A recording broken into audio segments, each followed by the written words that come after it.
অনেকে অনেক সময় বলতেন কোরআন দিয়ে হাদিস বিচার করতে হবে। কোরআন দিয়ে হাদিস বিচার করলে পাঁচ ওয়াক্ত নামাজটাও বাতিল বলে গণ্য হবে।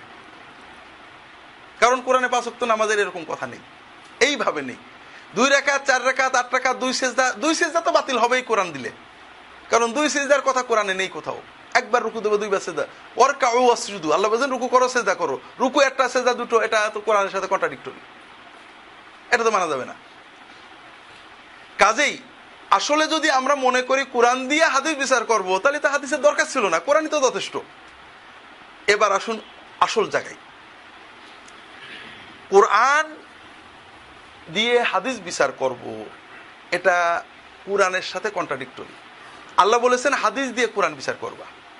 আল্লাহ কোরআন কারিমে বারবারই বলেছেন, আপনারা জানেন যে রাসূলুল্লাহ সাল্লাল্লাহু আলাইহি ওয়াসাল্লামকে দুটো জিনিস দিয়েছেন, কিতাব ওয়াল হিকমা।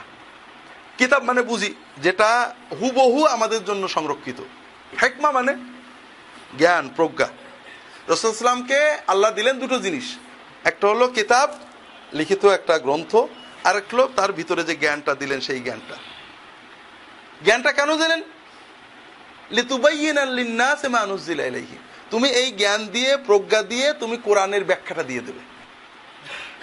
কোরআন কিভাবে পালন করতে হবে, কোরআন কিভাবে চলবে, কোরআনের নামাজ কিভাবে পড়তে হবে, কোরআনের রোজা কিভাবে রাখতে হবে, কোরআনের সততার প্রকৃতিটা কি, কোরআনের, এটা তুমি বলে দেবে।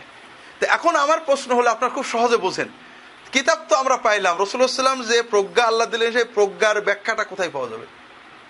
হাদিস। কাজেই যিনি বলেন আমি কোরআন মানি হাদিস মানি না, তিনি মোটেও কোরআন মানেন না। কারণ কোরআনেই আল্লাহ বলছেন যে আমি তোমাকে দুটো জিনিস দিয়েছি।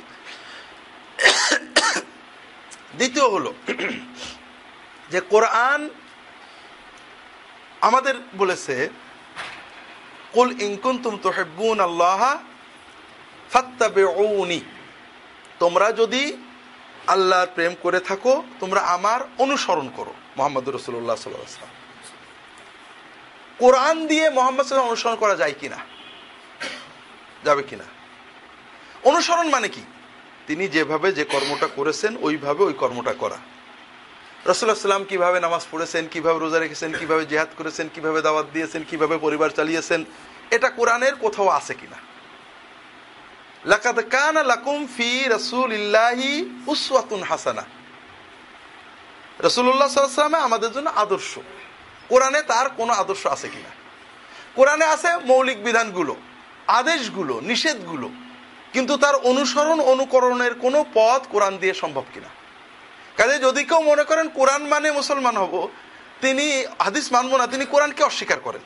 কারণ কোরআন বলছে না, তুমি রাসূলুল্লাহ সাল্লাল্লাহু আলাইহি ওয়াসাল্লামের অনুসরণ ছাড়া জান্নাত পাবে না। যেটা আমরা যখন ময়দানে যাই, ওদের কথা কোরআন মানি হাদিস মানি না, আমরা ঈসাই তরিকায় চলি। আমরা কোরআন মানি, মুহাম্মদ সাল্লাল্লাহু আলাইহি ওয়াসাল্লাম ভক্তি করি, শ্রদ্ধা করি, তরিকাটা ঈসাইনি। আমরা ওই সহজ সরল মানুষদের বুঝাই যে আচ্ছা একসাথে 2 পীরের তরিকা মানা যায় কিনা? তা তো হয় না। বলে একসাথে আওয়ামী লীগের বিএনপি হওয়া যায় কিনা? তাও তো হয় না। আল্লাহ কোরআনে বলেছেন ইন কুনতুম তুহিব্বুনাল্লাহ ফাত্তাবিউনি, যদি আল্লাহর মহব্বত চাও তো তরিকা একটাই, আমার তরিকা। সেই মুহাম্মদ সাল্লাল্লাহু আলাইহি ওয়াসাল্লামের তরিকার বিবরণটা, অর্থাৎ তিনি কিভাবে চলেছেন, হেঁটেছেন, নামাজ পড়েছেন, রোজা রেখেছেন, এই আদর্শটা আমরা কখনোই কোরআনে পাবো না। এই তরিকাটা অবশ্যই হাদিস থেকে পেতে হবে। নামাজ, যে নামাজ আল্লাহ তাআলা কোরআনকে বলছেন আকিমিস সালাতা লিদুলুকিশ শামসি ইলা গাসাকিল লাইল। আমাকে অনেকে বলে 5 ওয়াক্ত নামাজ কোরআনে নেই, কাজেই 3 ওয়াক্ত আছে। বললাম 3 ওয়াক্ত কোরআনে নেই, কোরআনে আছে 2 ওয়াক্ত। বেলা 12টা 10 মিনিট থেকে রাত 12টা পর্যন্ত 1 ওয়াক্ত পুরো আকিমিস, যেমন রোজা আল্লাহ বলেছেন শবে সাদেক থেকে সূর্যাস্ত পর্যন্ত রোজা রাখতে হবে, মাঝখানে ভাঙার সুযোগ আছে নাকি? তাহলে নামাজটাও আল্লাহ বললেন বেলা গড়ার সঙ্গে সঙ্গে রাত দুপুর পর্যন্ত নামাজ পড়ে যাও, নামাজ পড়ে যাও, নামাজ পড়ে যাও, নামাজ পড়ে যাও। তোমার ছুটি হবে ইলা গাসাকিল লাইল, যখন রাত গভীর অন্ধকার, রাত 12টা বাজে। এই 12টা থেকে ফজর পর্যন্ত তোমার কেবল ছুটি, এরপরে ফজর হলে আবার নামাজ পড়তে হবে। কেউ যদি বলে কোরআন দিয়ে নামাজ পড়বো, তাকে 12:30 থেকে রাত 12টা পর্যন্ত একটা নামাজ পড়তে হবে। তিনি যদি 1 মিনিটের বিরতি দেন, তিনি কোরআন অস্বীকার করার কারণে কাফের বলে গণ্য হবে। তার বিকল্প দুটো, হয় কোরআনের তরিকায় 12 ঘন্টা একটা নামাজ পড়তে হবে, অথবা মুহাম্মদ সাল্লাল্লাহু আলাইহি ওয়াসাল্লামের হাদিস অনুযায়ী এই 12 ঘন্টার একটা নামাজকে 4 ওয়াক্তে ভাগ করে নিতে হবে। দুটোর ব্যাপারে আর কোনো বিকল্প তার সামনে নেই। তো এই জন্য আসলে বিষয়টা হলো যে রাসূলুল্লাহ সাল্লাল্লাহু আলাইহি ওয়াসাল্লাম বিশ্ব মানবতার সর্বোচ্চ মডেল।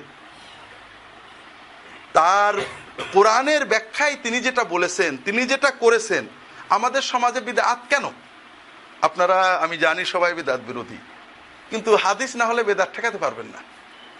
তোমরা আল্লাহর বেশি বেশি জিকির করো। এখন আমি যে কায়দায় জিকির করল বা জিকির লাফিয়ে জিকির করবো, কোনো প্রবলেম আছে? কারণ জিকিরের মডেল যেহেতু আমরা অস্বীকার করলাম, কাজে আমি যে কায়দায় পারি জিকির করব। আল্লাহ বলেছে বেশি বেশি জিকির করো, শুয়ে বসে দাঁড়িয়ে জিকির করো, আমি লাফিয়ে নেচে শুয়ে ডান্স দিয়ে জিকির করব। আপনি যখন বলবেন যে জিকিরের একটা মডেল আছে, মডেলটা কোথায়? মুহাম্মদ রাসূলুল্লাহ। কোথায়? হাদিসে। তিনি কিভাবে জিকির করেছেন, কিভাবে সাজদা জিকির করতেন।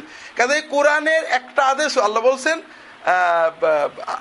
আল্লাহর সৃষ্টিতে নিদর্শন আল্লাযিনা ইয়াযকুরুনাল্লাহ কিয়ামান ওয়া কুউদান ওয়া আলা জুনুবিহিম, দাঁড়িয়ে বসে শুয়ে তারা আল্লাহর জিকির করে। আপনি এটাকে কিভাবে পালন করবেন? সবার জন্য উন্মুক্ত ছেড়ে দেবেন, যে যেভাবে পারে দাঁড়িয়ে বসে নেচে গেয়ে গা, নাকি মুহাম্মদ রাসূলুল্লাহ সাল্লাল্লাহু আলাইহি ওয়াসাল্লাম এই আয়াতটা যেভাবে পালন করেছেন ওইভাবে করবেন? তাহলে মুহাম্মদ রাসূলুল্লাহ এই আয়াতটা যেভাবে পালন করেছেন জানতে গেলে আপনাকে ওই ইন কুনতুম তুহিব্বুনাল্লাহ ফাত্তাবিউনি হাদিসের কাছে চলে যেতে হবে।